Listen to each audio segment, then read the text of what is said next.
আমরা কয়েকজন বন্ধু মিলে বেড়ানোর উদ্দেশ্যে যাচ্ছি রাজশাহীর ঐতিহ্যবাহী ও অতি পুরনো একটি মসজিদ, বাঘা শাহী মসজিদ। এই রাস্তাটি হলো বাগাতিপাড়া থেকে আরানি রোড, এবং আরানি রোডের পরেই আপনার বাঘা যাওয়ার রাস্তা। আমাদের নাটোর জেলা থেকে এই রোডটি দিয়ে গেলে অনেক দ্রুত পৌঁছানো যায়, রাস্তাটি অনেক সহজ হয়ে যায়।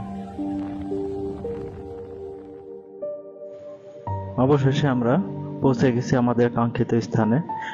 সেদিন প্রচুর গরম ছিল, এই গরমের কারণে আমরা এখানে এসে বাঘা মসজিদের পাশে যে বড় দিঘি আছে, দিঘির পাশে কিছুক্ষণ বসলাম।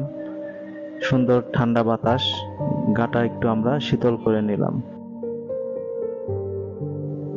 এই ভিডিওতে বাঘা মসজিদের ইতিহাস তুলে ধরা হলো।